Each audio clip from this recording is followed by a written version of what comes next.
it's not far down to paradise, at least it's not for me. And if the wind is right, you can sail away and find tranquility.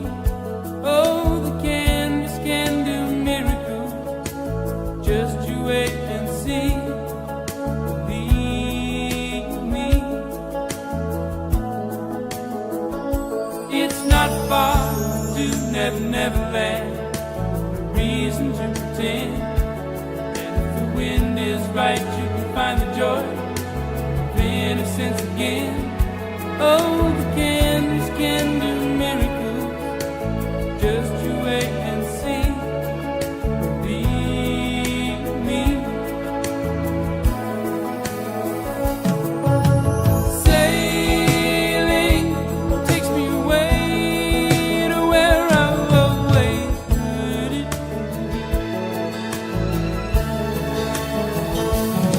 Just a dream in the wind that carries me. Soon I will be free.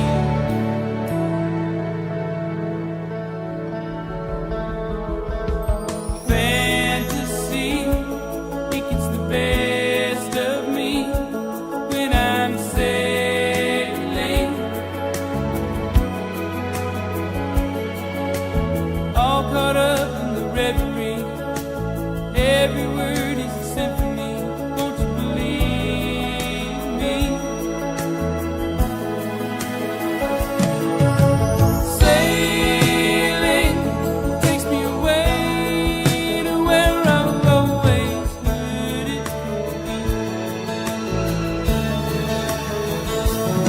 Just a dream in the wind to carry me. Soon I will be free.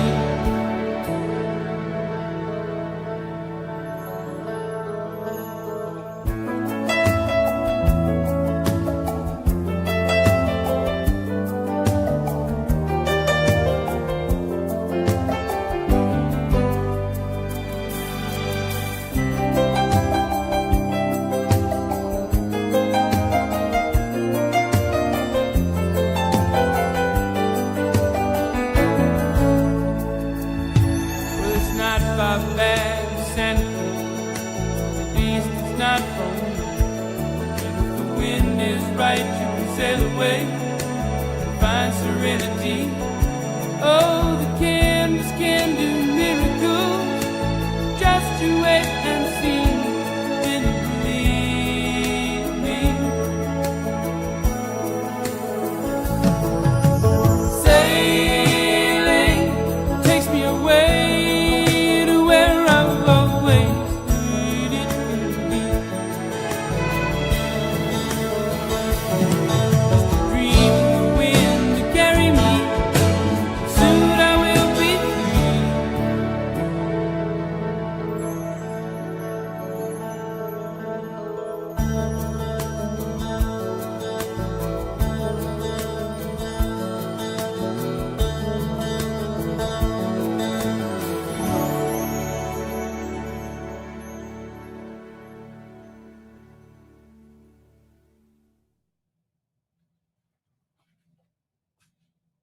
Okay, we're live. Here we are. Welcome, everybody. Welcome. Really glad that you're here.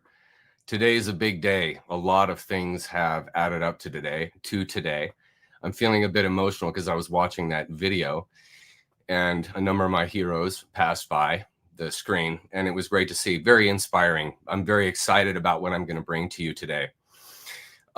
This all came up last week on Sunday. All the slides you're about to see in this presentation did not exist 6 days ago. There's about, well, I shouldn't say that. There's probably three of them maybe, 2, 3, that are from before, but everything else is original. And the reason why I was so driven this week to put this together was because of how it came about. And I expressed some of that yesterday, but I think a lot of people missed the live. And so I expressed some of that yesterday in the live I was in that it was a unexpected event that happened. I was researching some things and got off on this tangent, and it led me down a really weird road. And it was just a weird experience, but it really showed me a side of AI that I hadn't experienced before, and it instigated something that happened. So About 24 hours go by, and I'm doing some research for another talk that I was going to be doing today that's not going to happen. And in the midst of that, I came across the Cult of Baal map from Monroe.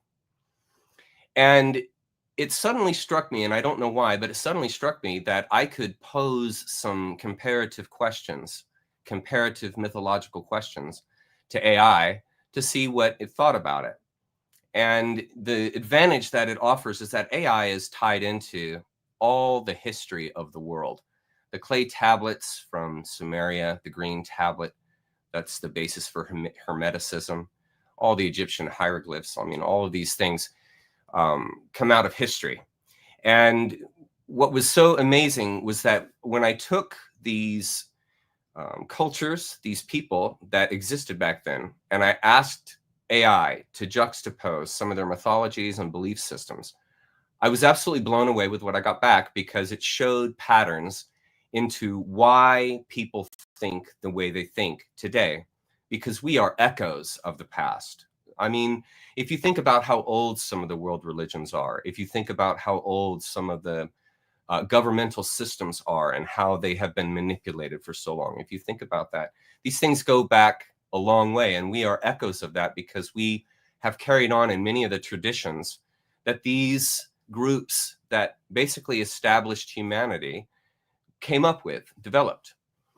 And then that led into an enormous rabbit hole, because then that tied into the whole methodology that went about that woke me up when I was in the midst of cancer. And so in the midst of that whole episode that I had with cancer, I was introduced, or I found this gentleman named Joseph Campbell. And Joseph Campbell he's passed away now. He was what's called a comparative mythologist. And this is a person, and I mean, but this is back in the day when there were no computers, when Joseph was pulling all this stuff together. But a comparative mythologist is a person that knows all the history, the ethnology that is locked inside of all these ancient cultures, and they study their belief systems. And then by doing that, you can begin to see the habits that happen inside of society within the midst of the culture that a person is growing up in. So, for instance, if I had grown up in Christendom, let's say in the 13th century, the 12th century AD, you know, I probably would have been a knight. I probably would have had armor, and I would have known how to do combat, and I would have been involved with the society at the level of the society. And so when you can do that across many societies, you can then begin to locate commonalities and patterns. And as you guys know, it's the imagination and patterns that create truth. That's a Hermetic philosophy, the female tradition, the Hermetic philosophy, and this male tradition of Hermetic philosophy that bind together, that render to a person truth. Okay, so then I realized at that point that I had happened upon something that wouldn't have happened if all these events hadn't congealed together, and that was I can now lead others through the same exact path with comparative mythology that I did when I was sick with cancer, but I can put my twist and flair into it that comes out of my experience. Because I know that a lot of people don't want to sit down and listen to a trained professor talk. And so you'd rather listen to a rogue like me talk about these kind of things, because there's not a whole lot of professionalism going on here. And so I can come to you in a very down to earth, in the foxhole reality, because I live in the same world as you do. I'm not a person that lives in a White Castle that has all these degrees and has all this money and power and influence and all these things that separate you from me. One of the great things is that I'm poor just like you. I work just like you. I've done stuff that I don't like to do most of my life, and been involved in jobs that I had to do. And then I also had a career. I also had a career as an engineer for 15 years. And so I've seen many sides of life, and I've been in many different foxholes. And so I can take that experience and I can bring to you a level-headed, eye-to-eye approach to these very complex, very influential systems that fill our past. So that's what we're going to be doing today. And it's going to be a walking process. I don't have any time frame set up. I don't know how long it's going to take to get through this. I know we're obviously not going to finish, and I'm planning on doing this for weeks and weeks as we walk through this cult of Baal, and as I walk through these mythologies, and as we learn together all of these characteristics of life that were instrumental in my awakening. And my hope is that by sharing those things with you, you also can share in some of the awakening that I experienced when I had to face some of these things. Okay. So last week, I'm really sorry, but I made this whole thing too small. I'll show you what I did. I had them this small, and that's not good. I need to be at this size for you guys to see the work. So I just wanted to make a quick announcement. I'm going to be, oops, not that one. Sorry. Still a rookie here. Okay. I'm going to be live in the flesh, in person, at the Millhouse Cider Company at 303 Center Street in Eatonville, Washington, on March the 29th from 3 to 8. So if you want to come meet me, meet my wife, my kids won't be there, but if you want to come meet me and my wife, we're going to be there. And I'm happy to meet you. I love to meet people. I love to meet people that I've been talking to put flesh on this screen. It's very static doing this. There's no response back from the crowd. I don't get any laughs and I don't get any applause. Not that I would anyway. Okay, so that's coming up. Mark your calendars. I won't be having a live that night. I'm sure the guys at Truth Stream are going to be doing some live. We don't actually have anything planned. I'm not doing a talk. We're not doing anything like that. It's purely going to be a time of interaction and communing with the public. So I would love to meet you. I'd love to see you and answer questions. I can have one-on-one time with you, can sit down. I hope. I mean, I don't know how many people are going to go to this. I don't know if 10 people are going to go to this or 100 people are going to go to this, but the facility is set up for that. I just don't know how much time one-on-one I'll be able to offer you. But if it's just a few people, man, we'll be able to sit down and have a beer together. It'd be great. Okay. And then also, for those that wonder, I have a GoFundMe. So if you want to help support me and this work that I'm doing, that's how to do it. I get asked that a lot. So that's the way to give to what the work that I'm doing here. Okay. And then also, I wanted to make this disclaimer. Obviously, I'm not a doctor, guru, professor, or priest, in case you were wondering.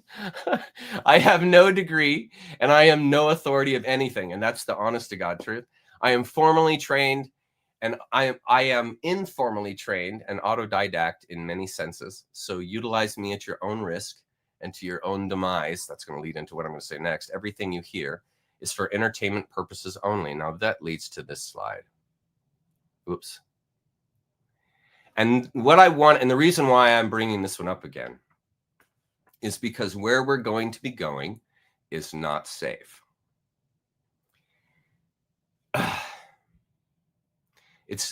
It's not safe because this stuff dissolves your worldview.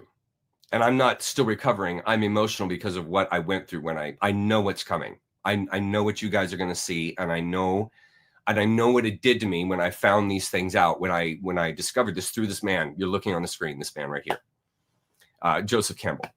And it's not safe because it dissolves worldviews, and it dissolves them because it approaches worldviews from a way that you're not used to. One of the things that happened when I was growing up in Christianity is you get really good at defending that belief system. You get really good at it, and you find out all the ways that people try and discount and dismiss the validity of that belief system.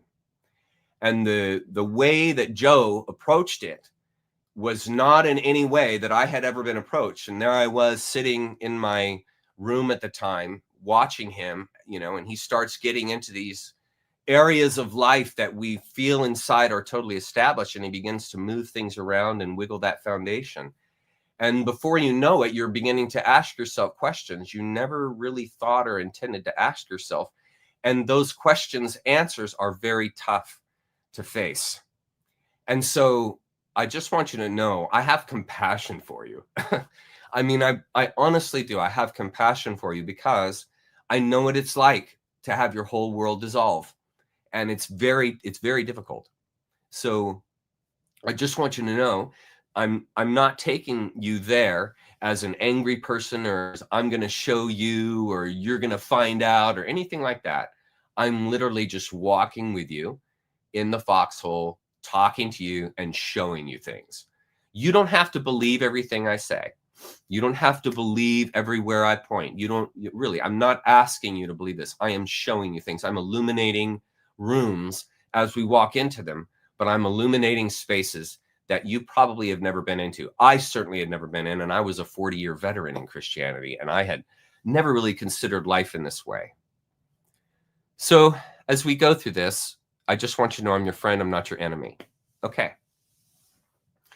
Now, one of the first things, and this is not going to be controversial, one of the first things that Joe does in his work is he presents life to you in a very regular, matter-of-fact way. Alan Watts did the same thing. And so the first thing I want to say to you is that, and where we can most likely agree on right from the beginning, is that nature is a mysterious wonder, and you are a nature creature. So you and nature interact together. You are one and the same. You have to have air, gravity, temperature, pressure, all these things in order to exist. And all of these things are handled and maintained without your even thinking about it through nature. It's an auto-complexifying, it self-propagates, it self-organizes, it self-complexifies, and it doesn't need a boss. Life is fractal. It emerges of itself. It is of itself so, and it expands of itself. And so there's nothing wrong. There's nothing broken. The calamities and catastrophes and the glories and wonders that you experience are part and parcel of the wholeness that is nature. So there's nothing wrong. If I get in a car accident and I'm paralyzed, it's not because I did something wrong or I deserved it or anything like that. It doesn't work like that. It's simply a free space where you make choices. And obviously, if I broke my neck, there were choices that I made that led up to my breaking my neck. But until I got to that moment, if that would have happened, it was a free space. And I was just simply choosing my life. I grew up believing that God, like the moment I was conceived, God had a plan for me. And all I needed to do was walk that road, and the plan would just unfold. Live a moral life, love my wife, love my kids, love God, love my neighbor, show compassion to others, these basic things that you do, that we all do, to be human, to share love and interact with each other. And so that was always the norm for me. But when you begin to see life from a slightly different perspective, from the way that it is always told to you, it begins to have this charm about it that you didn't expect. And let me kind of charm you right now with that idea. Okay. So nature self-orders, and there are some quotes, there are some comments from the ancient past that long predate us, okay, that come out of the ancient past. They're going to help you understand and see that these people had similar concerns to you. They got hungry like you. They had to sleep like you. They had to, fight from time to time like you. They had life struggles like you. And so they were aware of life at a similar level, in the sense of life is a struggle. I mean, the Buddha called life a fire. All life is a fire. Everything is burning around you all the time because you're aging. Everything around you is aging. Things are dissolving. You're losing friends and family. Things are happening that change your world. You're having to move. And so constantly life is in this state of upheaval. And so this aspect, this chaotic aspect, these ancient cultures were very familiar with. And so they had statements that they made to help find resonation with this quote unquote catastrophe, this ongoing catastrophe that they were involved in, and that is life. Okay. So plants align to the seasons. Stars become black holes. Caterpillars become butterflies. Starlings form murmurations. Moss grows on the north side. Conception forms into the baby. Heliotropism is real. Women align to moon cycles. As above, so below. And here's the last one. The universe expands with your mind. And remember when I said last week, your mind doesn't exist. It doesn't exist. If it does, hand it to me. If it does, send me an email of it, right? If it exists, send me a picture. Okay? You can't. You cannot manifest your mind. You can draw things, you can build things, you can make things, but that's not your mind. Okay, so we're in a funny wonder, a mysterious wonder, in that the universe actually doesn't exist outside your mind. And that's a reevaluation in many ways, because you don't realize that that's the case, that everything is in your head. And so what is in your head determines your world. So in other words, you control your universe, you control your life. And this comes out in your decisions and in your choices. And this happens automatically. This is just living life. I'm not giving you any hocus pocus here. Okay, and so here's the key thing. The smaller your mind, the smaller your universe. Okay, so if your mind is consumed with a specific kind of belief system, a specific way of thinking, then your universe is only going to be as large as that belief system and as that way of thinking. You see, it's just common sense. I'm not saying anything crazy right now. But what happens then is, once you realize that, you realize, wait a minute, what's real? Because if everything is in my mind and my mind isn't real, then what's real? And then you start to find out the entire world is an illusion. Well, if you're in an illusion, your behavior and what you sense and feel and know is very different than if you were in an actual reality. Because an illusory world is shifting. And what do you see about life? It's now you see it, now you don't. It's illusory. You're seeing me right now on the screen, and in an hour or two, I'm not going to be there anymore. Now you see it, now you don't. It's illusory. Your child, say they're 1 year old, beautiful, lovely little child at 1 year old, in 10 years, it's not going to be that little child anymore. Now you see it, now you don't. And everything is like that.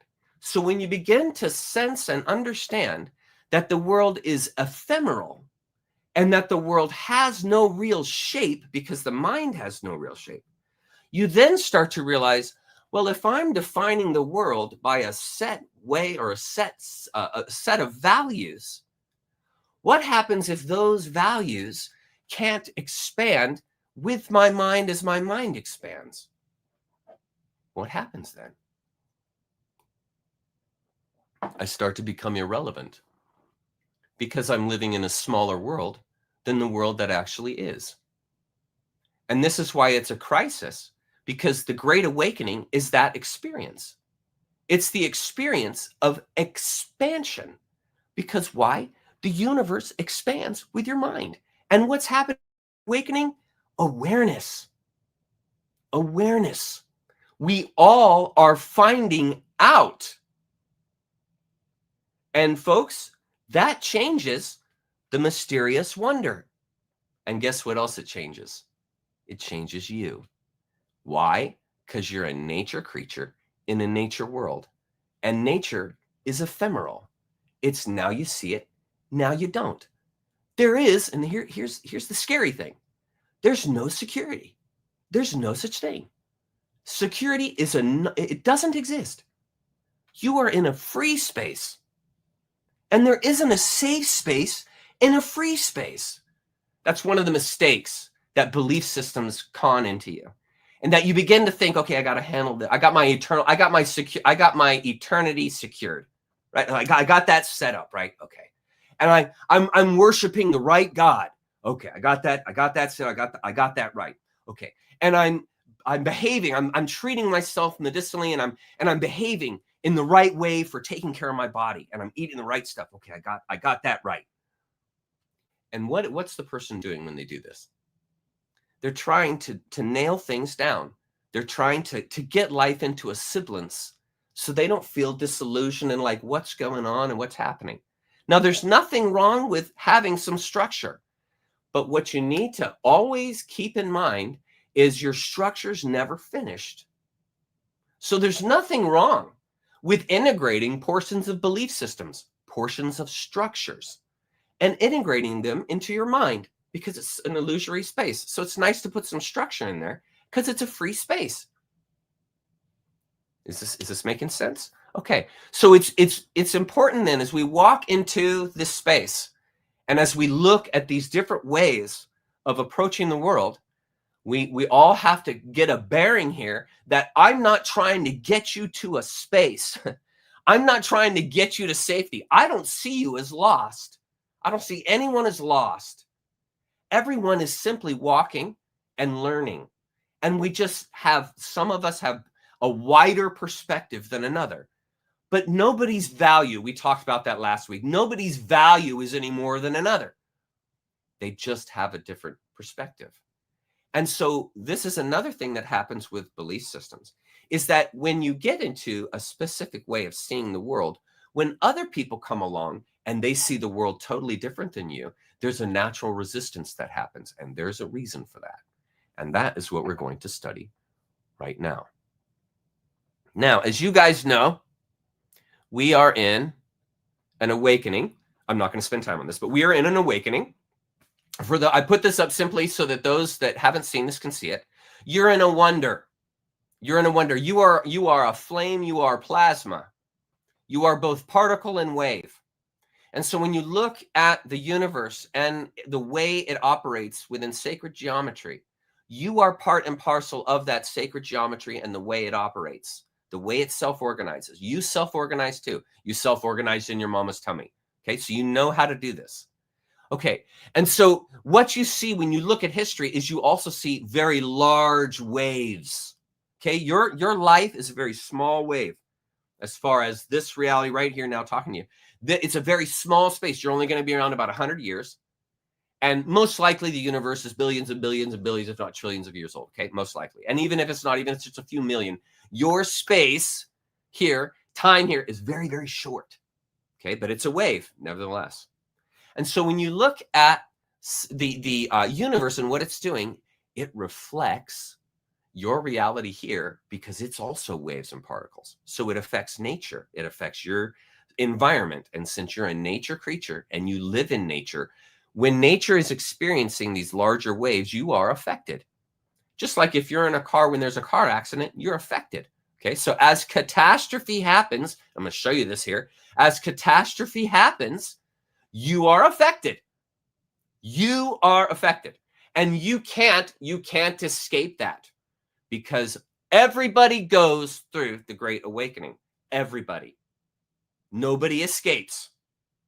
Okay? And so what you're seeing as you look at this map is some amazing patterns. Okay? So there are people in this world that believe the pyramids were built about 45,000 BC. Okay, that's just saying that's a theory. You don't have to believe it. It's fine. I'm just going to explain this reality of waves and particles to you in a sense that pyramids were built in 45,000 BC. And if you notice something, this is what you need to notice. Notice that there are sections, the black one, two ahead, collection of three, and truth. Those tie into these Sanskrit words on the right. And these are epochs of time, when there are specific energies that are passing through the cosmos. Now, see, you grew up in a world where science didn't recognize a lot of these things. So when I say these kinds of things, it might set you off or it might cause issue. Just bear with me and stay with the concept and learn the concept so that then you can enrich your life by having that concept available to you, even though you may not believe it. Okay. So we are right now just coming out of the Dark Ages. And if you look at the map here, you can see agriculture. That was the downfall of mankind. Agriculture, the invention of agriculture in the city-state. And then we have Egypt, which was an inheritance of these pyramids that were made in 45,000 BC.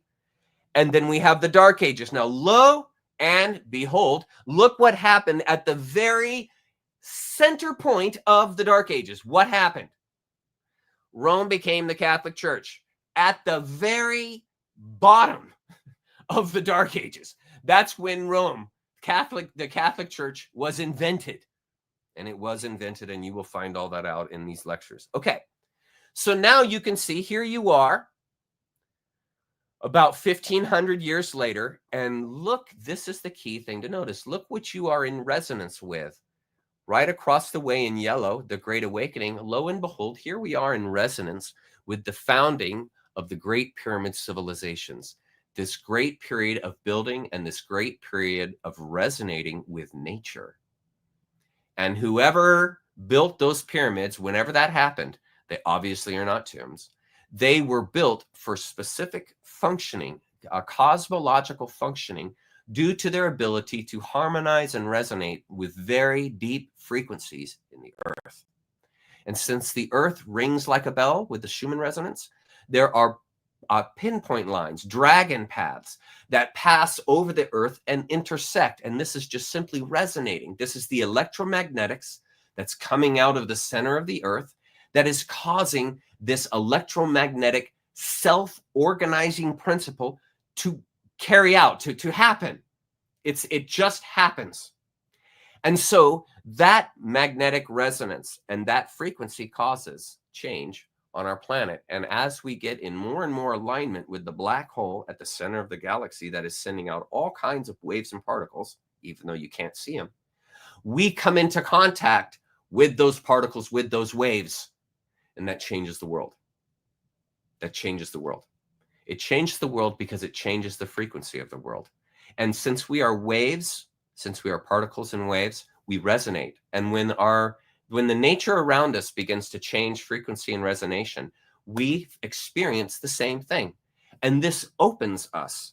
The higher frequency, the higher resonation that happens as we get more and more in a line there, that raises everyone's level. It raises their consciousness. It raises their awareness.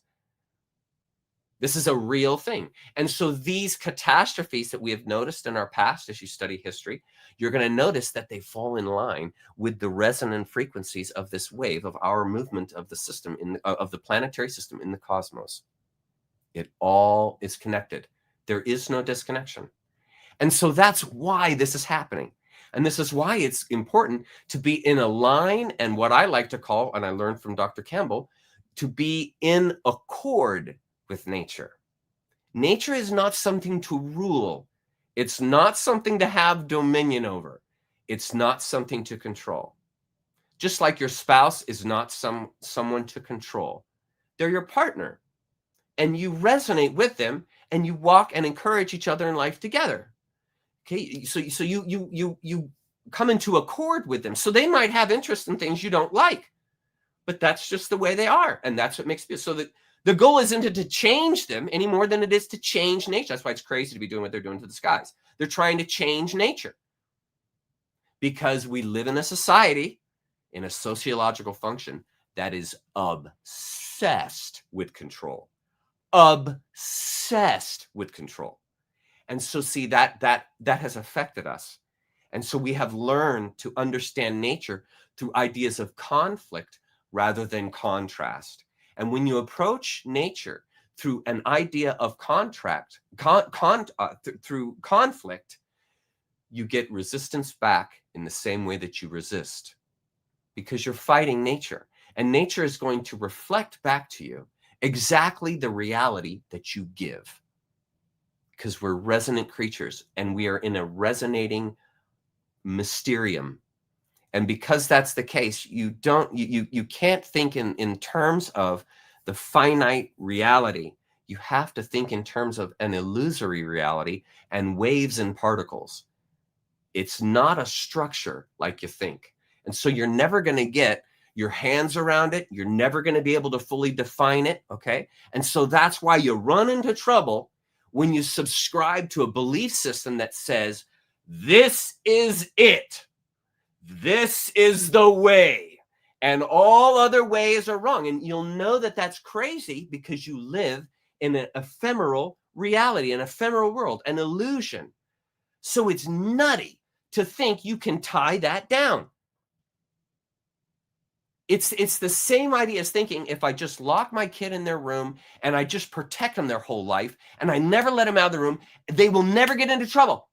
I'll have them controlled. They'll be in my room or in their room. They'll never leave. I'll feed them. I'll clean the room. I'll help them, everything. But they'll never leave the room, and they're never going to get in trouble. Heck, I'll just make everything padded walls so they never can hurt themselves, you see? And what is that?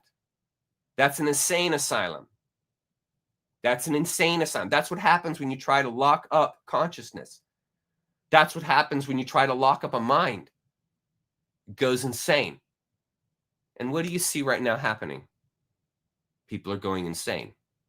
And people are going insane, leaving their friends and family and making these weird choices because they realize I have been locking myself inside a belief system my entire life. My entire life. That's all I know. And so when this great awakening comes along, and it's just going to carry you like a surfer on a wave. There ain't nothing you're going to do about it, brother. You're going to either ride the wave or you're going to crash. The wave is happening. The wave is happening. So you're either going to get on board with the great awakening and expanding your awareness and getting out of your small world and reality, or you're just going to crash because nature waits for no one. Why? Because nature's merciless. Nature's merciless. It does it. You will receive the consequence that you deserve, because that's all nature can do, really, because that's what you are reflecting. That's what you're sending into nature. You see? Okay. So with that in mind, let's look at what Dr. Joseph Campbell taught me. And this is the 4 functions of mythology. Now, what are the 4 functions of mythology? Now, we're gonna get into that, and we're gonna get into the definement of them. But I just want to give you a brief picture here before we get going. Okay. Here. Okay. So here's what I want you to notice. Man is the only creature who knows he will die. Now think about that. Man is the only creature who knows he will die. Now think about what that implicates. When you look around at the instinctual world, called the animal world that surrounds you, right? They're all acting on instinct. They're not acting on cognition in the sense of defining and deciphering life, figuring it, and determining a path, and putting yourself into very complex situations and machinations that you develop over your life. That's why we build skyscrapers. That's why we build empires. Okay, because we have an awareness level that the rest of the animal kingdom isn't experiencing, because none of them are aware that they're going to die. So if you're not aware, think about this. If you're not aware you're going to die and you're a wolf and you see something you want to eat, is there anything that's going to cause you to be afraid or hesitate? Because you don't have any concept of what's going to be happening in 2 seconds, because you have no concept of anything but the now. You're not thinking about death. You don't even have any idea of death. And so your approach to the world, think about your approach to the world then. If you didn't have that on you, think of how you would behave. It would totally change your entire perspective of everything, because you wouldn't see life as ephemeral. You wouldn't see it as a now you see it, now you don't. You'd be like, what are you talking about tomorrow? Tomorrow doesn't even exist. What are you talking about? Why even think about eternity? What's eternity? What are you even talking about? See, these are concepts that come about because you have a higher and higher awareness. Okay, well, what happens when that's the case is, this is what begins to build values. This is what begins to build an understanding of the world that creates meaning, because the universe doesn't have innate meaning. You create meaning by your participation in life. I mean, how the heck do you have your memories, which are what give you meaning? You see? And there's a gravity at work here that has to be accounted, because you can't just know that you're going to die and then just be like, okay, whatever. Because if you're going to be that thin, you'll never be sensitive enough to see deeply into life. And so the more sensitive you are, the more poignant it becomes that you're going to die. Okay, here's a miraculous thought. The ancient people had the same conundrum. It's the same conundrum. They watched their parents die. They watched their children die. They watched their friends die in battle, and they never came back. They never came back. And these people began to realize, that's a scary thing. I mean, the thought of death, like, what happens? Where do you go? What is this about? And these are the questions that then begin to surface. And these destabilize your reality. Because the more deeply you begin to think about it, the less answers you're able to find. Because nobody comes back from the dead. And see, this then makes life an entirely different situation. And that's why a pedagogical, a sociological, a cosmological and a metaphysical layer is put into life to begin to accord yourself with this very harsh reality that in just a matter of about 100 years, you're going to be gone. And so systems are put into place to help structurize this unstructured space of when am I going to die? And so how does one begin to grapple with their situation being a nature creature in a nature world that's merciless, knowing that the end is coming? What do you do to find identity in that space? How do you align to the reality that that is the case? And the ancients did that through inspiration. Now, everything I've just been telling you without telling you has been inspiring you to go further, because what I'm telling you, you're realizing in and of yourself, and this inspires you to pursue further because this is another way to approach life. Okay, so that brings about aspiration. So what causes a person to say, pick up an instrument and start playing it? Well, they see it and it looks like you're going to play guitar. So you see it and you pick it up and it's kind of neat. It makes sounds that are cool. You can change the sounds. It's got cool colors on it. Kind of feels nice in your hands. And you know, it's nice to make music and stuff like that. It's just a nice thing to mess around with. Okay. Well, this inspires you and it brings about aspiration to continue to learn. You're inspired just by being there with the instrument and getting it in your hands. Okay. And in the same way, you become inspired when you begin to identify your place in nature. In the same way, you're identifying with this instrument and you're seeing yourself coming out of it through the music that you play. It's the same thing that's in nature. And what began to happen is, for these people, is they began to wonder, well, what is fascinating to a person who is living in the middle of, say, the Stone Age? There's no computers, there's bikes, there's no cars. There's agriculture, there's hunting, there's the campfire, there's preparations, but there's not anything that is really highly fascinating in many senses. I'm not saying they lived in a dull world. I'm just saying in many senses compared to what we have now. And I'm not saying that what we have now is better. I'm just saying that what was fascinating these people? The neighbors. Who are the neighbors? You guys aren't going to believe where this goes. Who are the neighbors to a hunter-gatherer tribe in the middle of the Levant in 7000 BC? Who are the neighbors? The animals, the plants, right? And what does this mean? They're the first identity structures. So they begin to notice the attributes and characteristics that all of these animals and plants that are around them excel in. So they begin to notice, wow, you know what? The wolf is a pretty amazing animal. It's a pretty, I like some of the characteristics of a wolf. When I hunt and I'm running after prey, I see the wolf doing the same thing. And they also gather around and eat together, like we're eating together. And then these plants that were around it, and the shaman, he knows how to make these plants so that they heal me. And without the plants, I couldn't heal. And what begins to happen is people are identifying with nature. So they eat the plants and it makes them healthy. And they chase after the prey and they kill the prey and eat the prey and it makes them feel good.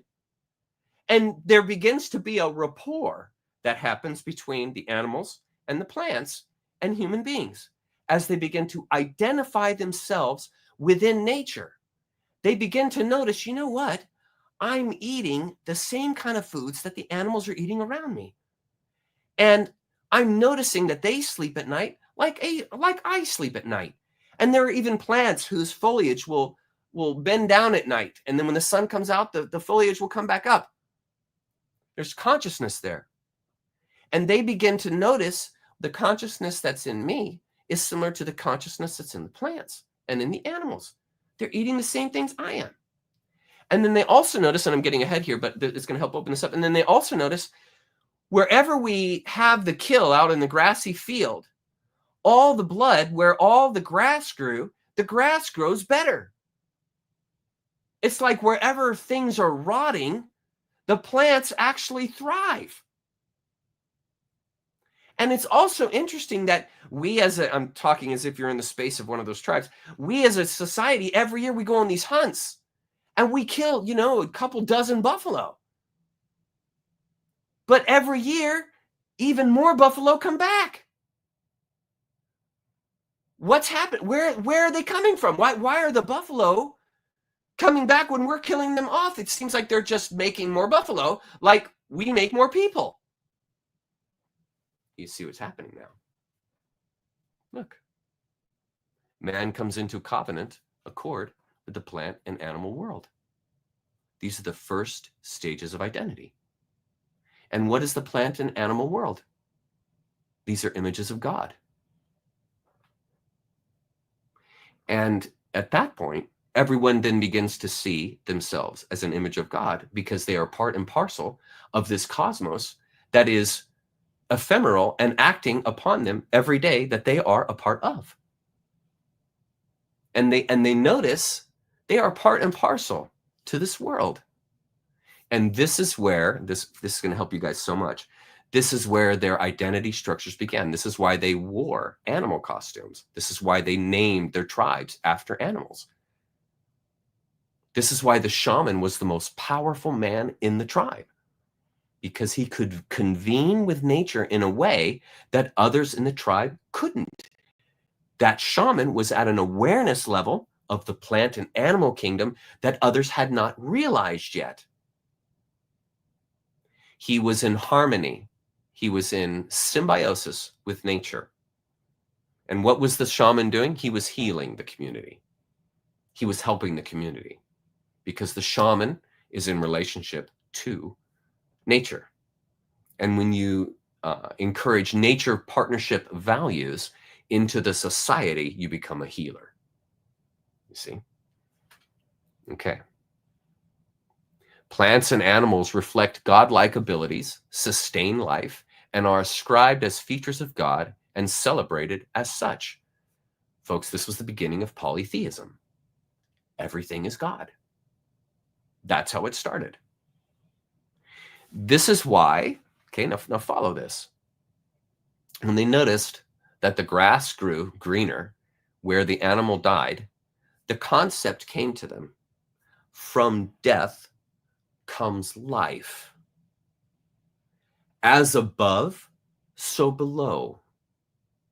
What is happening in the cosmos, in the constellations, reflects the seasons here on the planet. As above, so below. And they began to notice this harmony between destruction and quote unquote construction. The building of the universe, the building of nature, and the destruction of nature is life. There's nothing wrong. There's no need to change or correct anything. It all is in harmony and balance. And this was found by identifying through the plants and through the animals in the ancient societies. That's the birth of polytheism. That's why the Canaanites were all polytheists. They had come out of society, little tribal groups that had come into accord with nature at this other fundamental level that saw everything as a masterpiece. They didn't see it. These are the early partnership cultures before the larger dominator cultures came in. The early cultures were partnership cultures, and they saw nature as a partner, as a friend, as something that you revere. Like the quote from the Chief Seattle, how can you buy and sell the sky? This is or buy and sell the land. How do you do that? The land doesn't belong to anyone. It's nature's. And we are all nature creatures sharing in nature's reality, you see? And that's why they were so easily overcome, because when a dominator comes in, they will advantage themselves over societies that behave like that are in a partnership. And this is why the dominator, this is another thing to answer for you, this is why the world became a dominator system. Because the dominator systems overwhelmed these partnership societies that had begun to identify the earth as a wonder. And these other societies began to see it as a dominion, not a wonder. It's something to control. And there's reason for that. We're going to get into that, but we got to keep following the thread here. Cosmic scale awareness, remember the constellations mimic and reflect the seasons. Cosmic scale awareness came through agricultural timing, which rendered, now here's the key jump, a self-organizing force equated to a singular force. So they noticed all of these things are following the same, now you see it, now you don't pattern.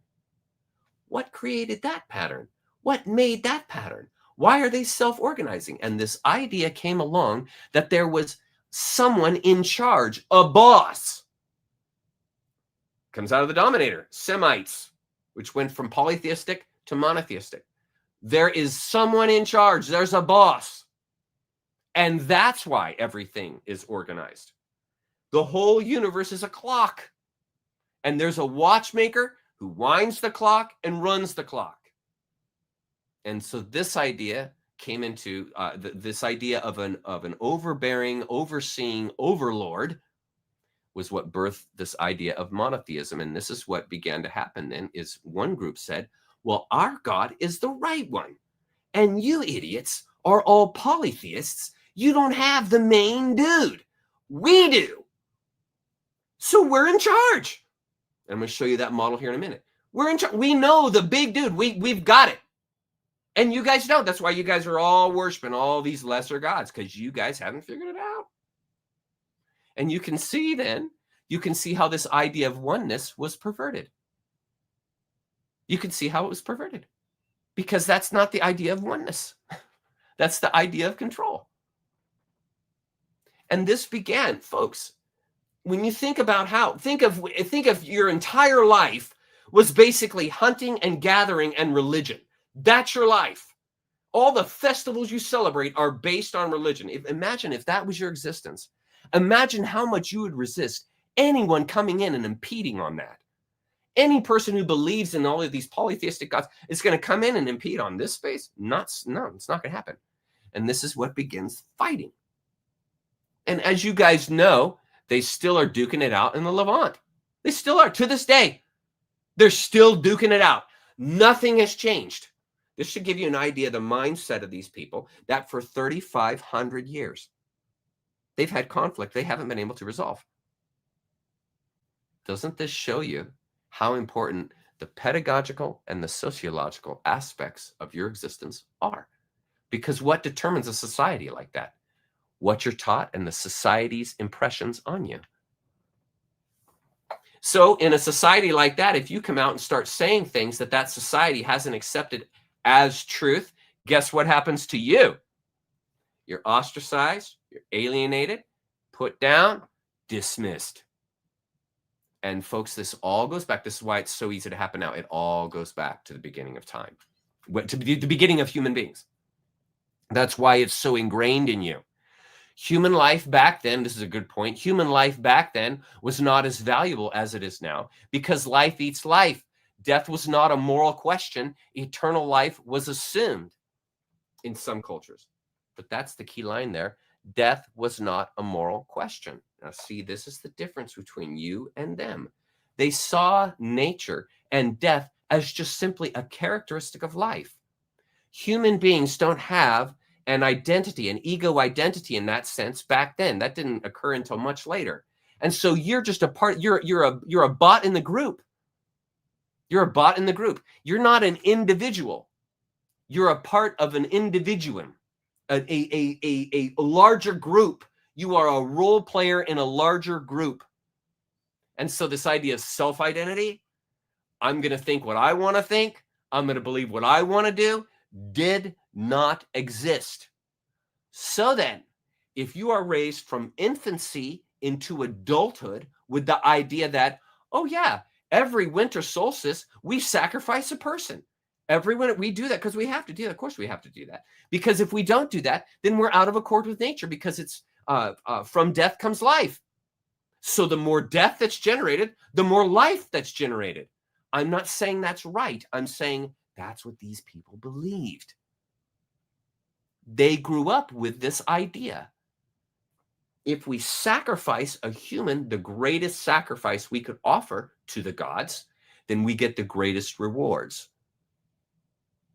It was to them very common sense. Why? Because you didn't have an ego then. You were a tribesman. You are part of the tribe. That's why you never thought differently. There's no life for you if you think differently. They kick you out of the tribe and you go and die in the jungle. You die in the desert. Period. You're not going to survive.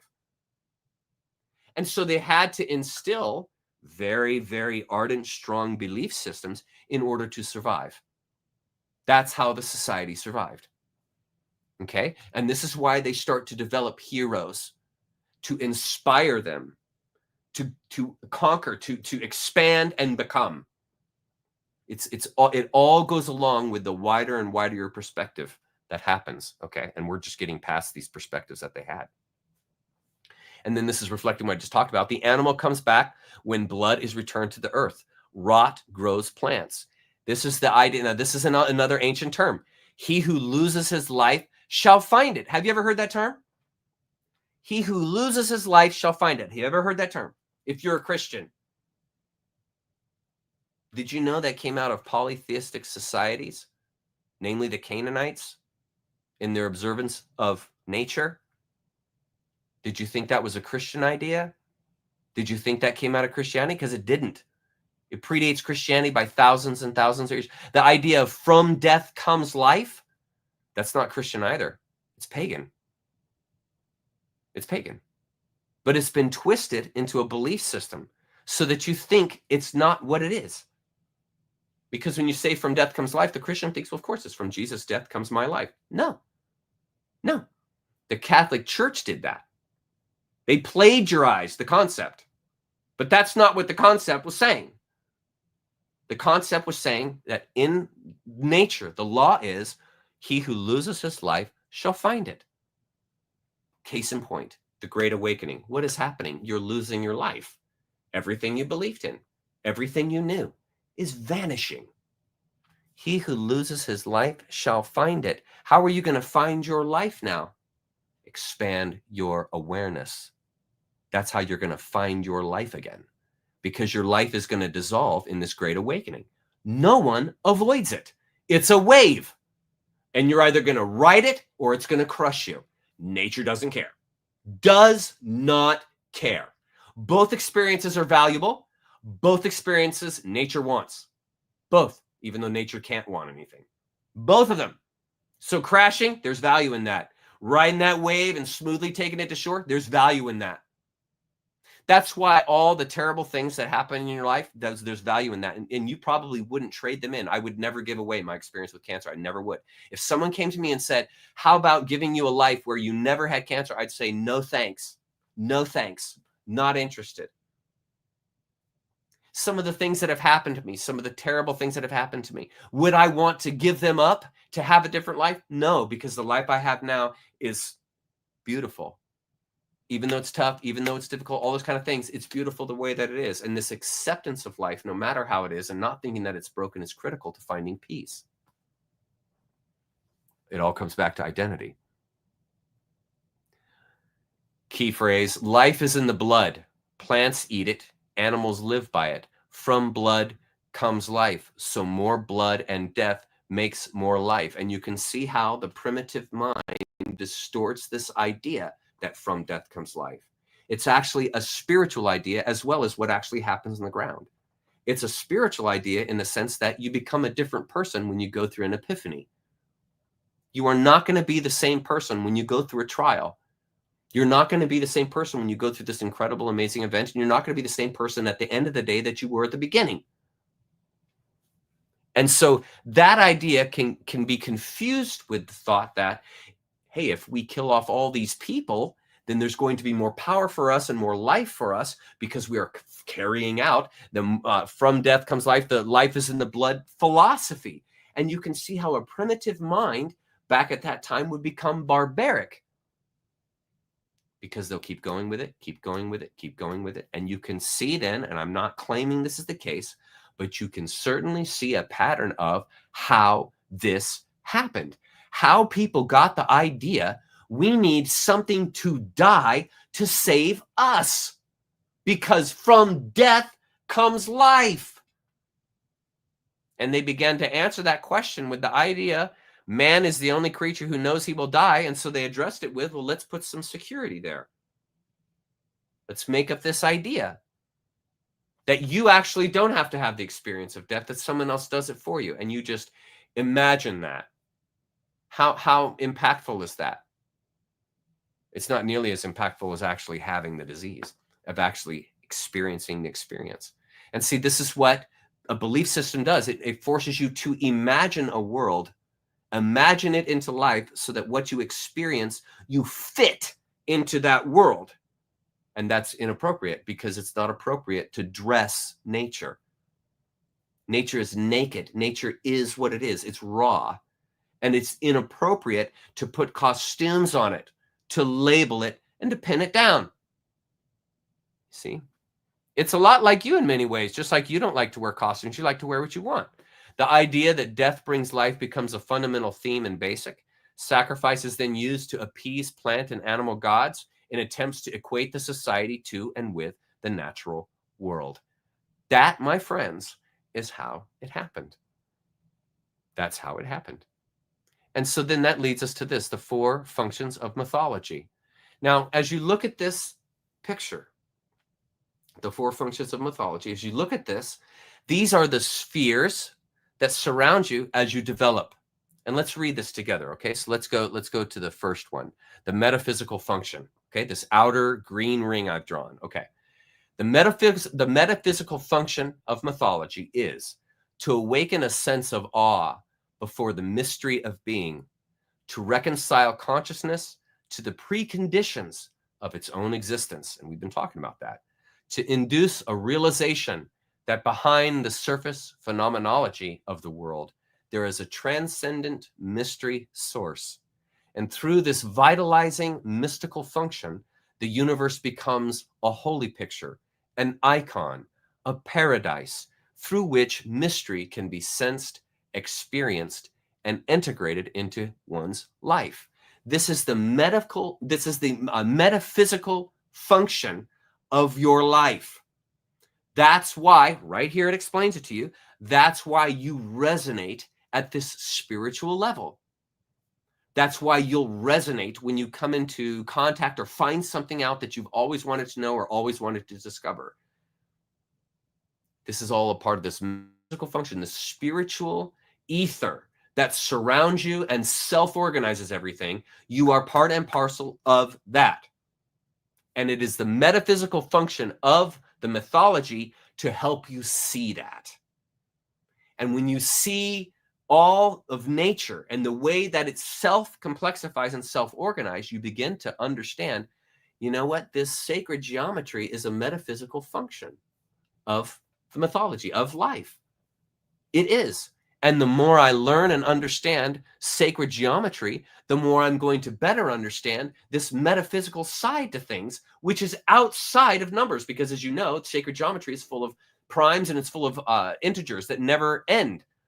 The number, you never get a division finally. It's like the golden ratio.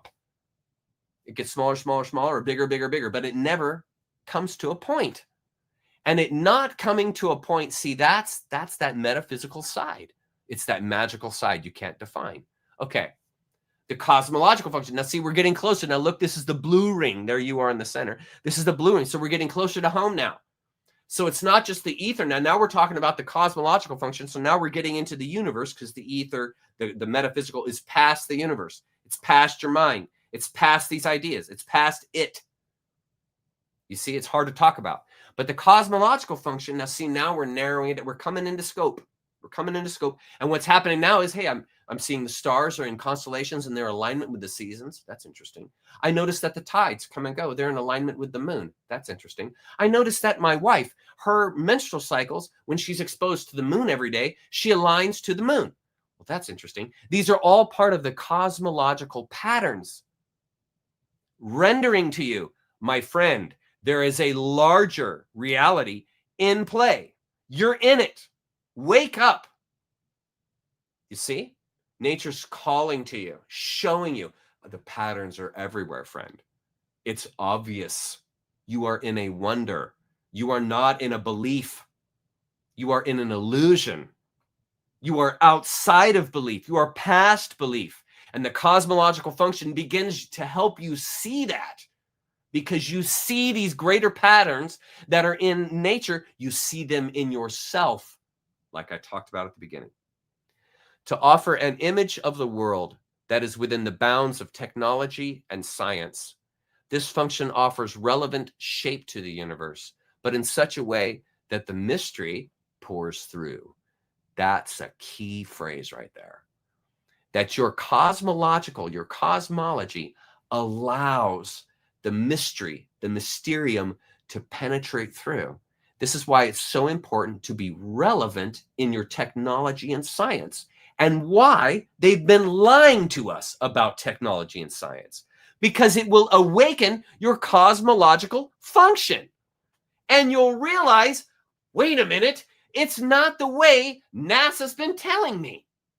You guys are lying to me. And see, this messes up. See, this is the mythology. The cosmological mythology of that society becomes irrelevant immediately the moment you find out they've been lying to you. Folks, this is in you. This is in you. These urges are in you. Okay.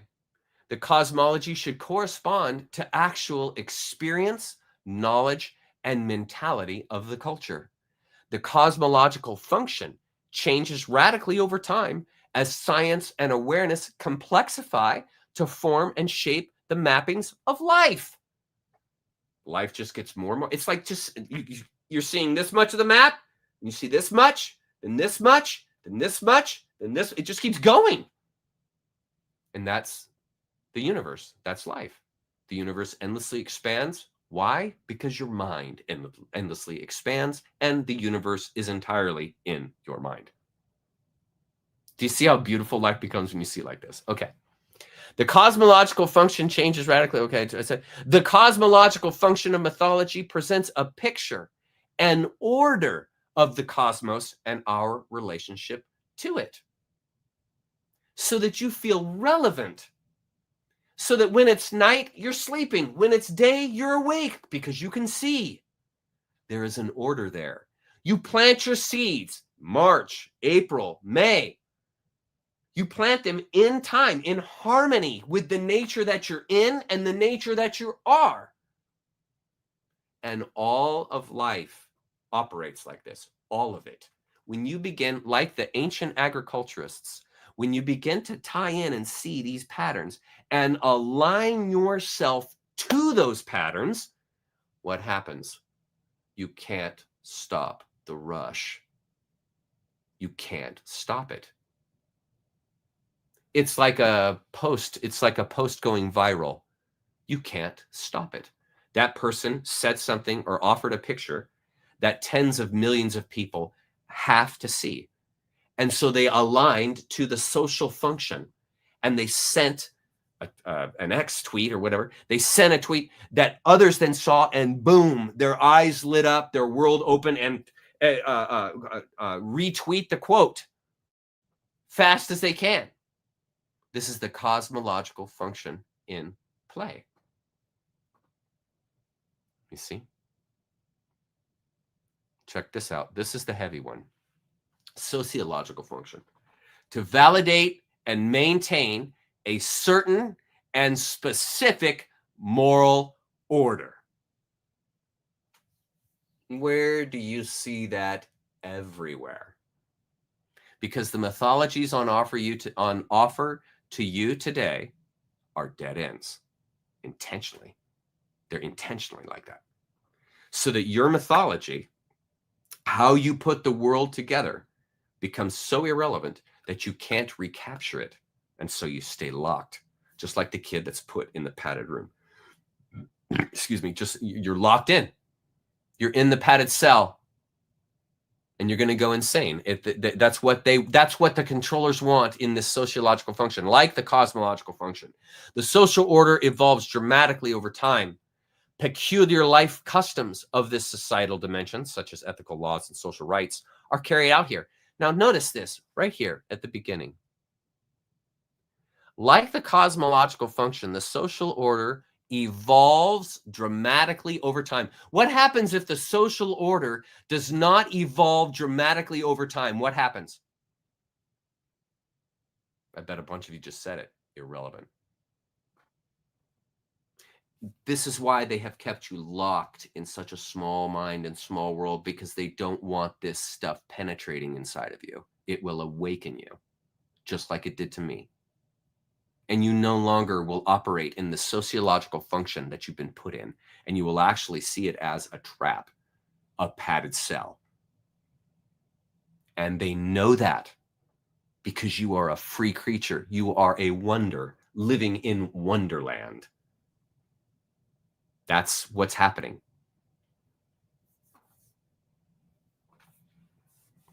I don't want you to know it. The social function and its rights through life which is bound.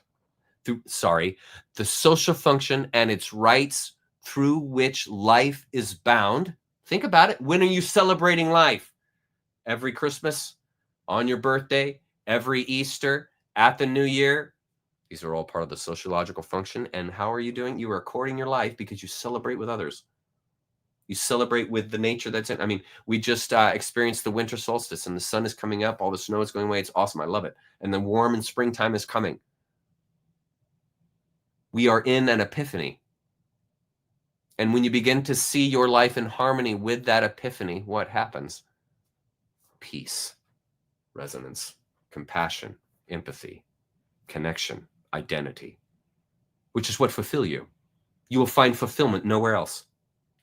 You find it in rapture.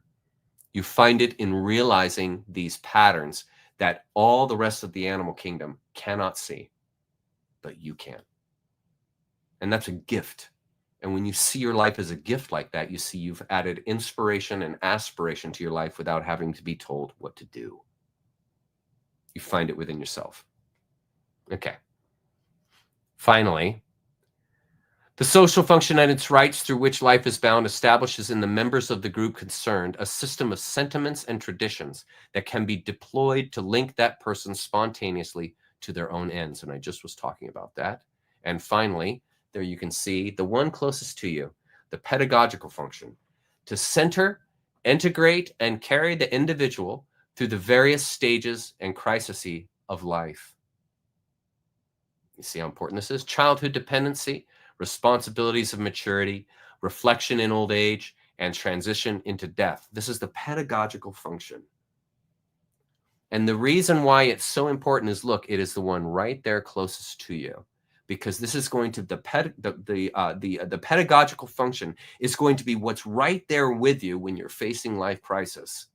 And this is why people always look to their securities, their beliefs, when they enter into a crisis, because their pedagogical function has been programmed by that belief system to reach outward rather than inward. And if you don't know any different, you won't behave any different. And that all comes back into this pedagogical function. The pedagogical function helps one to grasp the unfolding of life with integrity, while adumbrating, that's laying out, its layers of realities. So this means that with integrity, not with cowardice, but with integrity and courage, you realize the many layers of reality that are outside the layer that you're in. And this widens your world. I'm saying the same thing over and over again. This widens your world. This deepens your perspective. And this is all part and parcel to the pedagogical function. Okay. Okay. It inspires the entelechy, the self-guided potential that's inside of you. That's the entelechy, resulting in maturity, enrichment, and realization. You guys have heard me talk about this. The pedagogical function undergirds the entirety of one's development.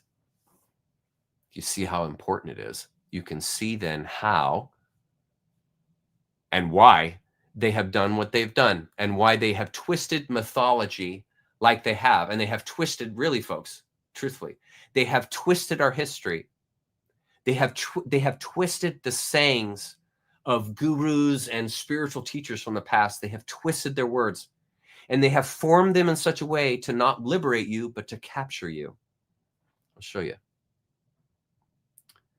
Now watch. Mythology is the life of an individual, and orthodoxy is the death. Now follow this. A syringe in the right hands can heal, and the wrong hands can kill. A pen in the right hands can inspire a generation. In the wrong hands, it can destroy said generation. A laser in the right hands can cut steel. In the wrong hands, it can burn houses to the ground. A voice in the right hands can unite a nation. In the wrong hands, it can incite war. A dollar in the right hands can feed the hungry. In the wrong hands, it can fuel corruption. Think of mythology in the same way. If I get you into a twisted mythology, I turn you into this compassionate individual, into a fighter. I turn you into this contrasting individual, oriented to contrast, into a person who's oriented to conflict. If I give you a bad mythology. And that means the pedagogy, the sociology, the cosmology that I feed you as a controller is all corrupted.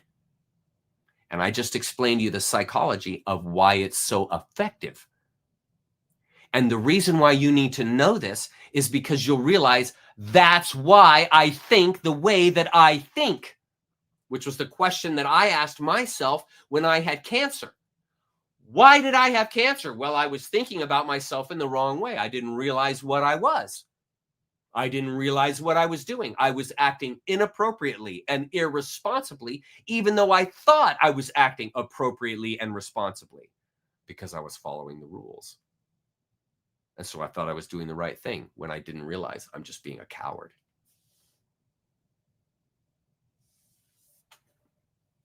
This is the other side, folks.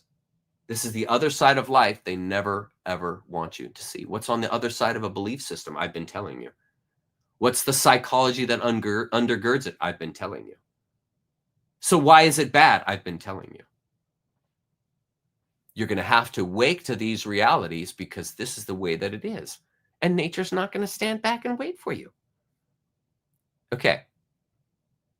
Now watch this. These are thought. What I'm going to do with these phrases and statements is I want you to start thinking more deeply, getting on a deeper plane just by asking questions. This is the way Socrates used to teach, by asking questions. Myth presents a theme that develops order from chaos in the potential of the universe. Okay, so looking at that, just that top one, myth presents a theme that develops order from chaos in the potential of the universe. So how is myth presenting a theme that develops order from chaos? Because it's relating you to the order that seems to be chaos, that is the cosmos. Because when you look at the cosmos, you think that's just a bunch of stars, it's chaotic. But then when you look closer, you realize these things are self-organizing into circles. These things are self-organizing into pies. These things are self-organizing into more sacred geometry and golden ratios.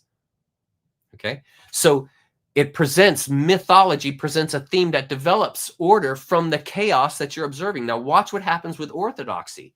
Orthodoxy presents a narrative, not a theme, a narrative that you're to follow that develops control from opportunity in the potential of the universe. So they're opportuning the opportunity of the universe. The orthodox are, because they're defining and structuring something that is not meant to be defined and structured any more than you. And this is why the myth is appropriate, because you are a self-organizing wonder, and the orthodoxy isn't, because the orthodoxy is not a self-organizing wonder. It's something put together. It's a contraption put together by humans. It's not a self-organizing wonder.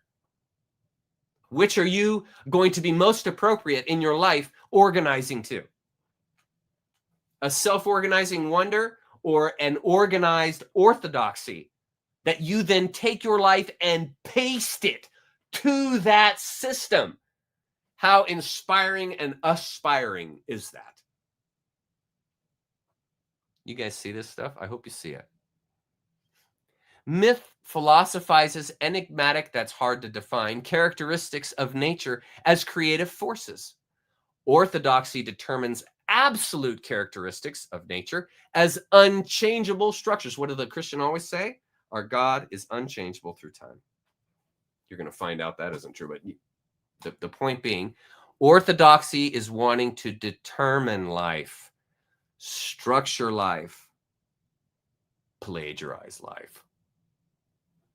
because the structure that is already there, they then plagiarize with their own structures, which are inadequate.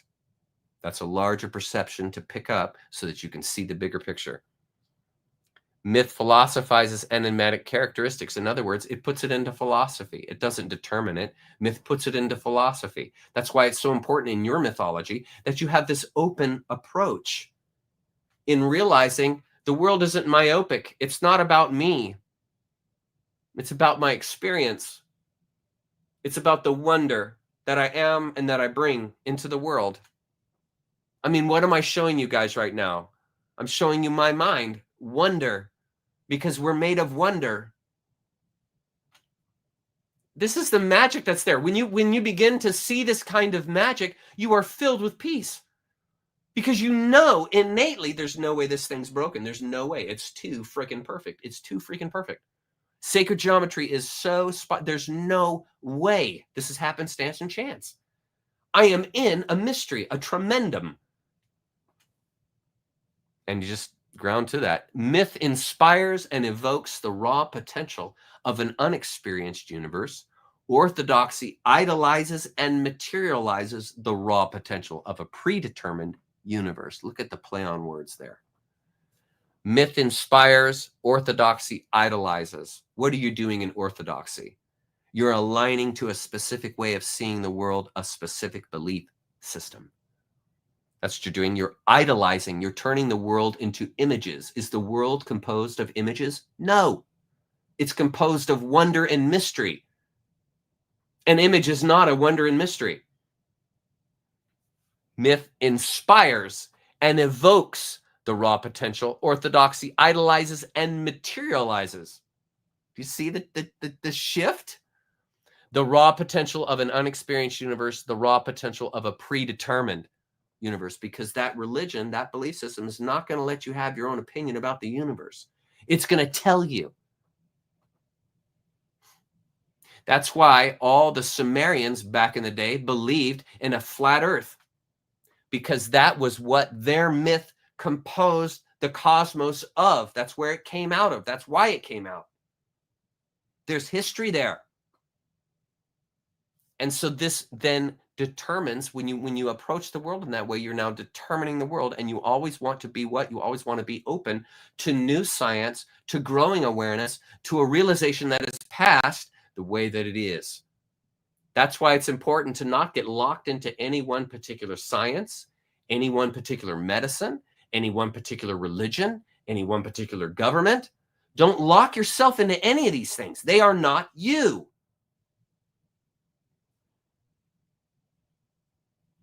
Myth renders gods and authorities as self-organizing patterns expanding the metropolis, the village. Orthodoxy portrays gods and authorities as concretized figures controlling the metropolis village. One of the greatest things I ever learned from Dr. Campbell was this term called concretizing. And one of the things that has happened in religion is everyone has concretized the events, the stories, the parables, the myths that are in these books into actual historical record. Not realizing these parables, these statements, all come out of ancient paganism and stories, individuals, characters like Greek gods. You now have the disciples, and these things are simply attached to the system and made into a historical record. And you see, when you concretize a myth, what happens? You remove its wonder. You remove what is required for you to stay in the wonder, because the society, the sociological construct, is going to come along and say, no, this is what actually is. And this is how you get caught, because that societal pressure puts these gods, these authorities, these concretized figures on you. Whereas a good myth is going to render these things and authorities as simply self-organizing patterns. Like I've said, the seasons, day and night, up and down, here and there. Now you see it, now you don't. Those are the self-organizing patterns that these overriding forces, force, whatever you want to call it, are how they're instigating their presence into the world. That's why you are an image of God, just like the tree is an image of God. The bear is an image of God. The ocean, the sunset, is an image of God. These are all costumes. And when you begin to see them as that, you are living in a wonder. You're living in a play and you never know what exactly is going to happen. And this is how you instill peace in your life, and you remove your feeling to feel like a need to be secure, to tie things down, because you realize it's a wonder. And the more you tie it down, the less you're going to experience. Myth orients the world from a chaos-oriented reality to a contrasting reality. You guys have heard me say this. Orthodoxy orients the world to a conflict-oriented reality from a contrastive reality. You follow it? Are you following what's happening? That leads us right here to the cult of Baal map. Now that we have a really good grasp, it's 8:30. Okay, I want to do 30 minutes of Q&A, and this is actually the perfect time to break to do that Q&A. Okay, so this is what I'm going to do. We're going to stop here. I'm going to do Q&A for the next 30 minutes. We're going to stop here, and I'm going to start next week right here at the cult of Baal. And now that you have this, see, this is why I did this. Now that you have this incredible foundation that I've offered you, and you can review back and watch the video, now that you have that, you can then begin the process of understanding these ancient societies and why they did what they did, and why what they did that was so morbid began to carry out into the society, how that happened. And it will be so rich to you, because you won't be walking into that space thinking these people are insane, they're totally crazy. You'll be walking in there saying, okay, help me understand. Now I see why polytheism exists. And okay, now I know why all of the Native Americans are dressing as animals, and they're naming themselves after animals and different characteristics of nature. Okay, now I understand why they're doing these human sacrifices and why that got out of control and what exactly happened. You're going to begin to understand that as we walk through them, because you've got this basis to work from. And that's why it works so well for me, because I was the same way. It was, if someone brought up the Canaanites or paganism or pantheism or whatever, I would have immediately put my hand up and I don't want to hear anything about it. But when it's approached from this way, where it's, hey, this is how it happened, this is just the practical sense of it, you begin to really see the deeper measures that are in play. And that's very important. Okay, so this is where we're going to start next week. I'm going to hop over to the comments. He smokes 470 comments. So what I'm going to do is I'm going to jump down to the bottom. I don't know what you guys have been talking about. I haven't been looking at comments because it distracts me. Okay, here we go.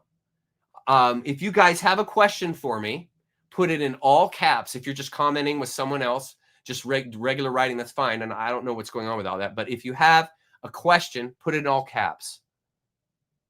Here we go. Chuck, have you ever been accused of being an anti-Semite?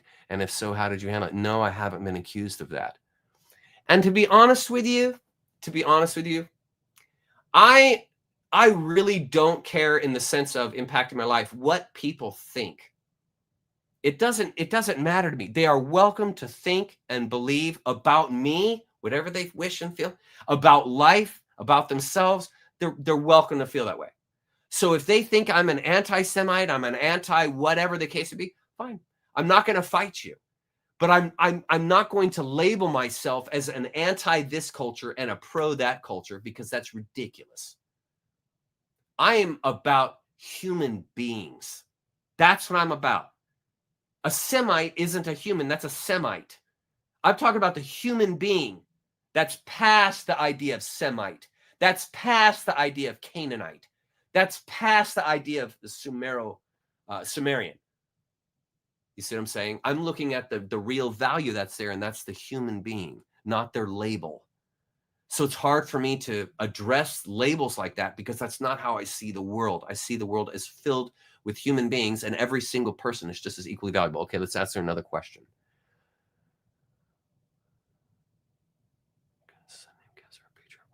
Where did you learn about this? Okay, you're asking about one of the questions I had. Okay, here, put it up. Hi, Chuck, you explained you got it. Okay, that Japheth's descendant Ashkenaz had a son named Khazar, a patriarch to the Khazarian kingdom. Yes, I did say that. Where did you learn about this detail? Okay, when I was researching for the Khazarian mafia, there was no AI. Okay. And so all of my research was based on subject matter and finding the patterns between those subjects. And so one of the things I did was I used Dylan's map to find the links between, the Phoenicians, the Canaanites, and the line of Cain, which built this group. And then I followed that, just surfing the internet and finding clues along the way, reading books along the way. And so it was just something that I came across. And so unfortunately, my long answer to your question is, I don't remember where I came across that. It was just a part of and in my studies that I was doing when I was doing the Khazarian Mafia thing. Okay. Okay, see, now this is a great question. There's my timer to go to. Sorry, that was to go to questions. Okay. Where does Jesus fit into this mythology? Now, see, so this is so good. That's exactly what we're going to be talking about. Exactly what we're going to be talking about in the coming weeks. Today was a prelim to prepare you for what's coming, because it's so critical. Understanding the basic principles of mythology and the four functions of mythology that I explained to you are critical if you're ever going to understand these ancient cultures, because they were under a different mythology in many ways that you are, because they're hunter-gatherers. They're living an entirely different life than you. And so because they're living an entirely different life than you, they're aligning to life differently than you are. Their sociology is different. Their cosmology is different. Their metaphysic is different in the sense of how they perceive these things, as well as the pedagogical. Because the University of Nebraska this last year had a very different teaching subject matter than Nebraska had, than the Pawnee tribe that lived in Nebraska. They had a very different education going on 200, 300, 400 years ago. It's the same place. It's still Nebraska. It might not have been called Nebraska. It's still Nebraska, but it's a totally different mythology that's being communicated. You see, and so this is why it's important when it comes to Jesus and understanding that whole thing. This is why it's important to understand what came before Jesus, because it's those societies that now have determined what you know about Jesus. Because what we know about Jesus comes out of these ancient societies. Babylon, Judea, Canaan. You see? Okay. You guys are funny. Okay. Here we go. Let's see.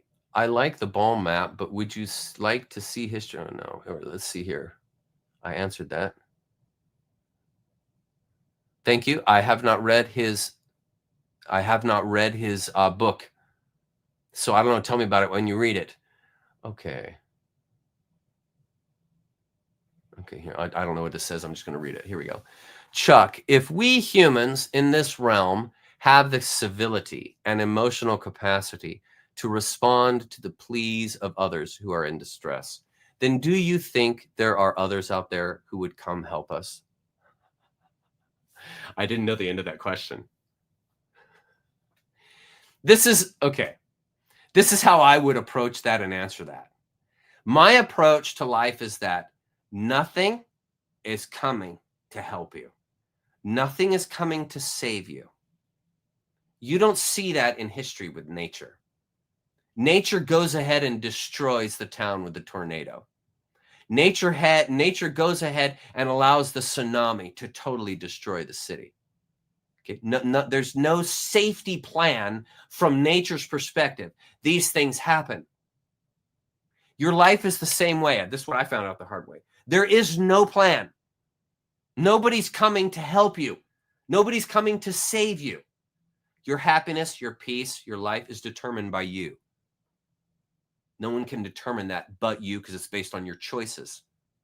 And if you live the idea that someone's going to come save you, you're living with the idea of a scapegoat, a way out. And that's inappropriate. That spawns irresponsibility. That's why, this is a key thing, that's why it's so irresponsible to be operating in this great awakening and this metamorphosis we're going through with the idea that I'm just going to take my religion with me and it's just going to go right into the great awakening with me.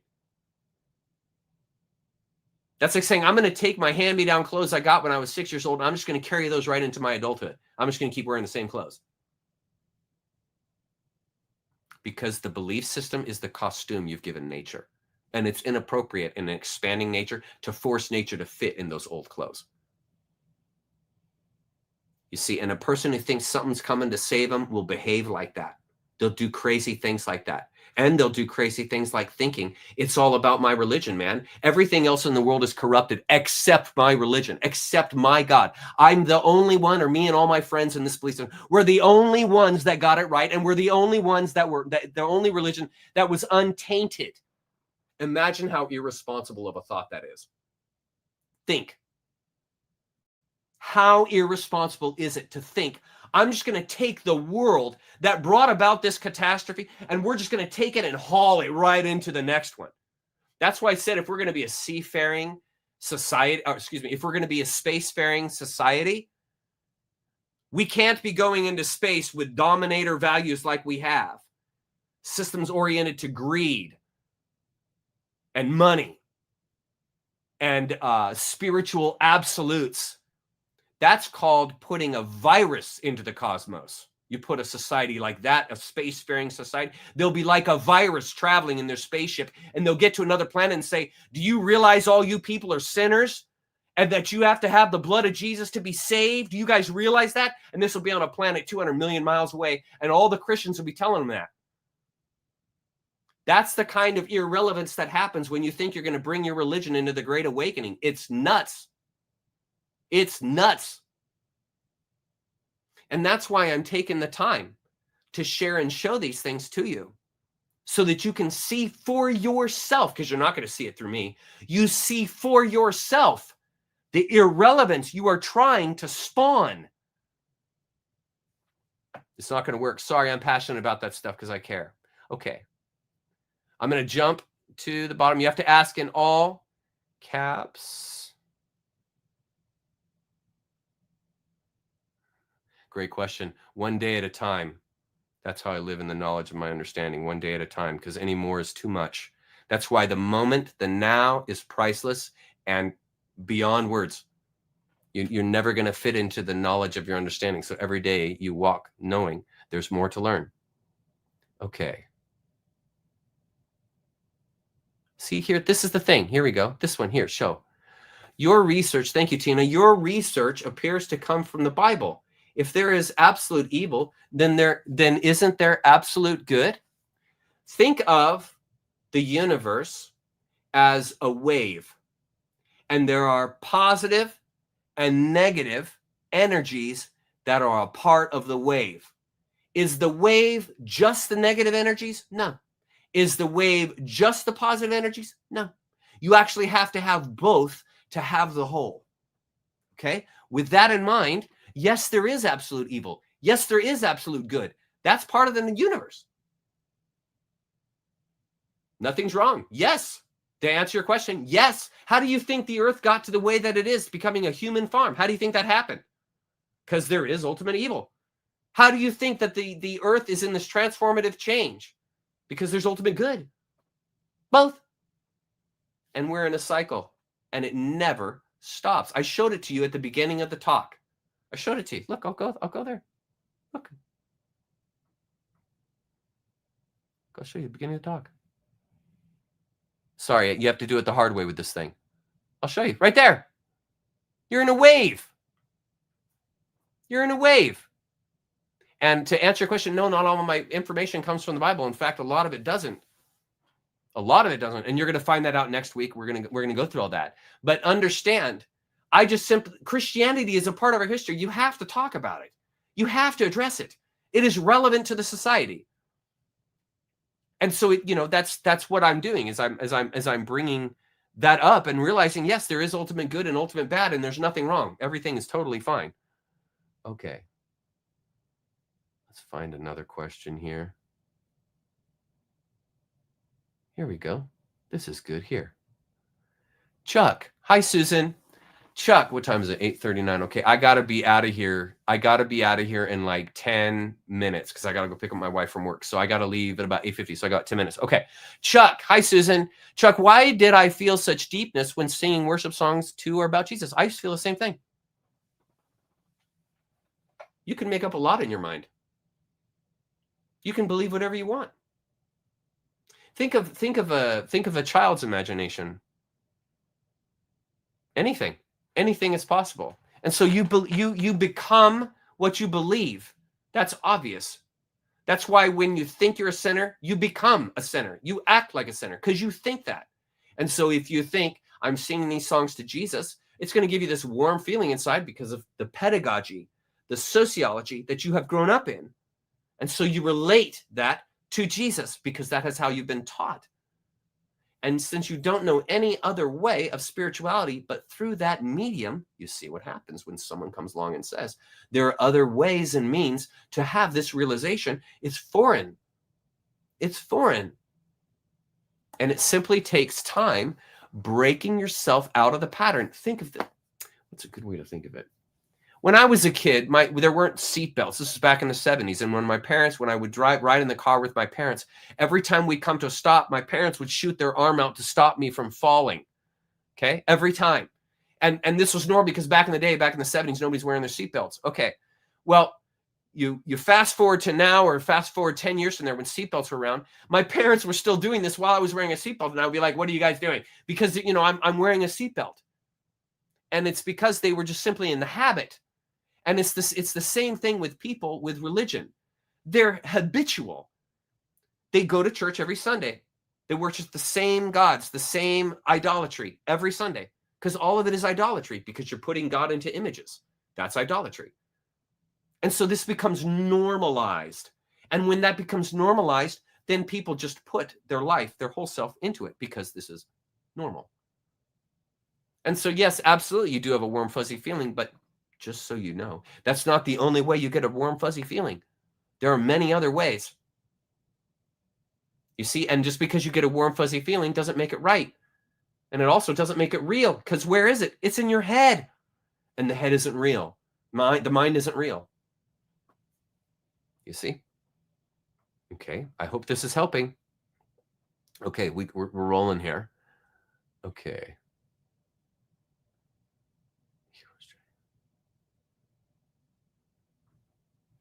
Hi, Allison. Is the hero's journey a discovery? You are your own hero. We each are our own hero. Yes. We each are the person. This is very critical, Allison.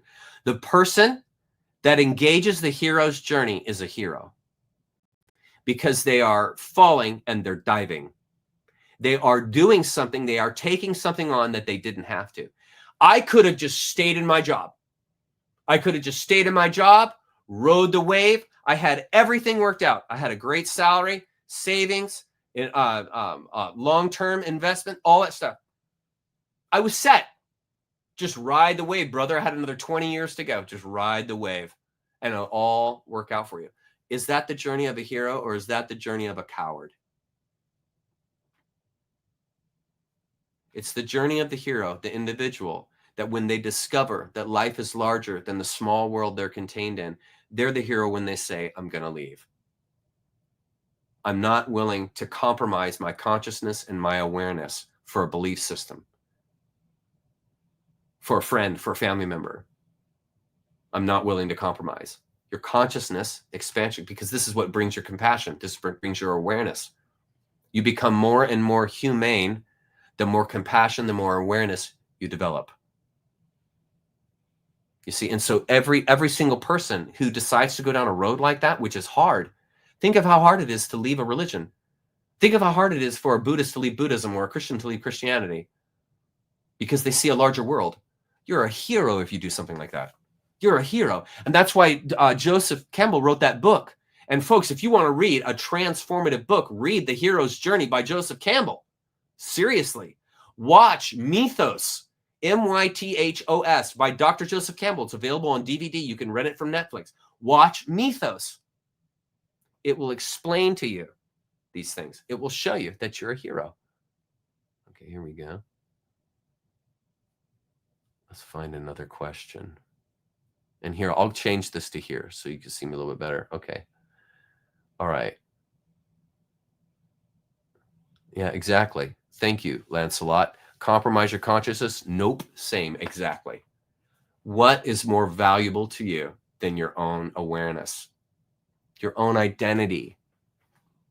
You see, the dysfunction that will happen when you don't realize who you are, when you think you're a sinner, when you think you're fallen, when you think you need to be fixed.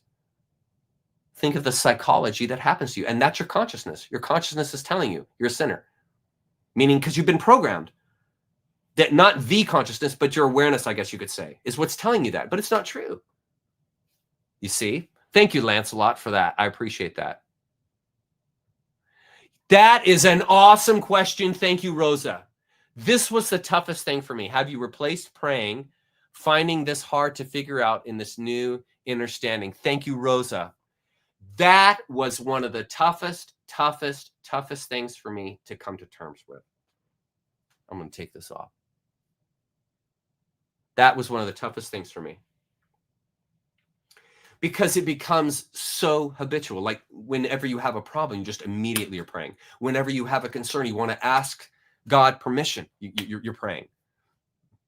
And this is why I always say that phrase, asking permission, seeking approval, and expecting reproof. What are you doing during a prayer? You're asking permission, seeking approval, and you're expecting reproof. Why are you doing that? Because you think you're a sinner. This is why you're asking permission, seeking approval, and expecting reproof. You guys need to memorize that line because that is the line, that is the characteristic of a slave. That's the way a slave operates. Always asking permission because they don't have any authority. Always expecting reproof because they've obviously done something wrong. Always seeking approval because a higher authority. And so replacing prayer is not in the sense of I'm going to find something else to go there. It's realizing my spirituality doesn't rely on that. You certainly could do. I don't see there's anything wrong with prayer. It just locks you into a smaller world. So it's not healthy, in my opinion. So, of course, when you leave the belief system, you then will leave this notion that you are praying without ceasing, you see? And so then you can move into these meditative states like what I like to call is a walking meditation. And that means that throughout the day, and this is the way I am every day, throughout the day, I am thinking of consciousness expanding ideas all day long. That's what I do. I've been doing that for over a decade now. When I go on my runs, the entire time I'm on the run, I'm in a meditation. I'm contemplating these other realms. I'm in a meditation. I am in a dialogue with nature. I am looking at the mountains and the scape around me, and I'm being thankful for that.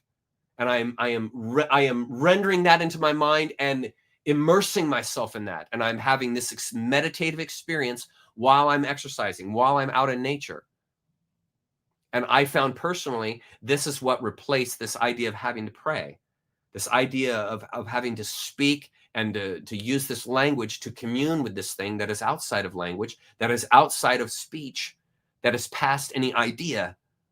And so I felt much more relevant and in accord with nature when I meditated, did a walking meditation within nature. And I felt this, I feel the grounding, I feel all the things that I used to imagine in my mind when I would pray. I now experience them as I engage in this walking meditation. That's a great question. Thank you for that. This is one of the greatest, thank you, Frederick. That's one of the greatest questions ever. I don't know. Thank you. I was actually with Dylan yesterday. What time is it? Not okay. This will be one more question after this. I was with Dylan yesterday in our discussion with the guys at TruthStream. If you go to my X page, there's a link to the talk, and you could watch the whole thing. It's with me and Dylan the whole time. It's awesome. Okay. Let's find one more question and to call it a night. And I'm going to play my song when we leave so that you guys have a nice closing song. Here we are.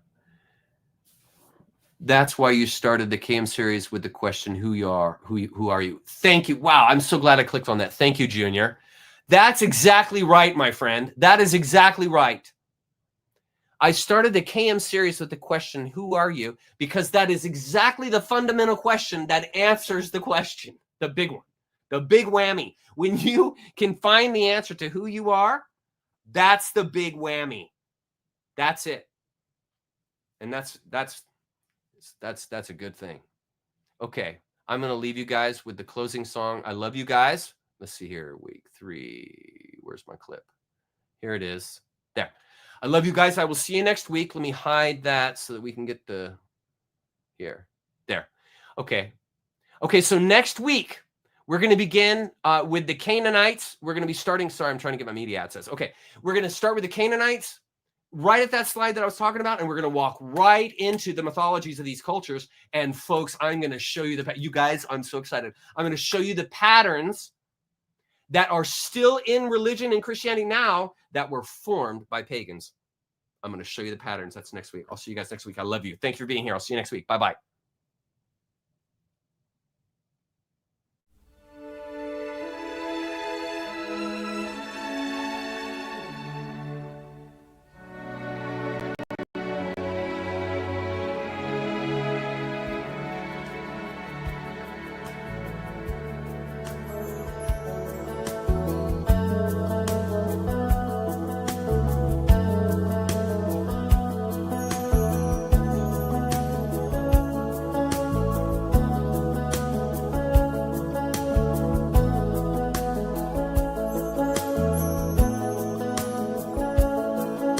Not far down to paradise, at least it's not for me. And if the wind is right, you can sail away and find tranquility. Oh, the canvas can do miracles, just you wait and see. Believe me,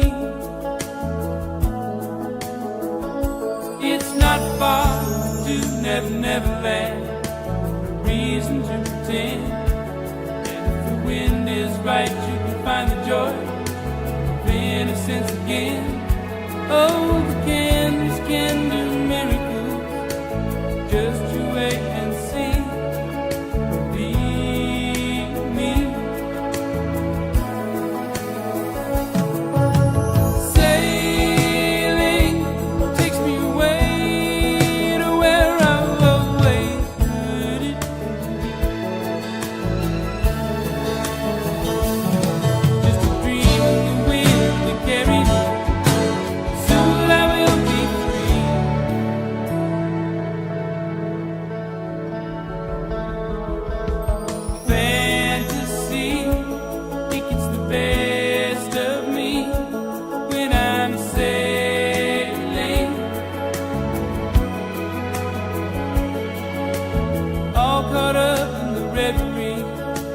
Every word is a symphony, won't you believe me?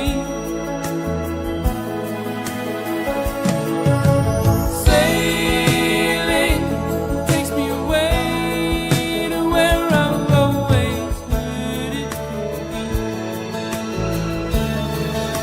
Just a dream of the wind to carry me. Soon I will be free.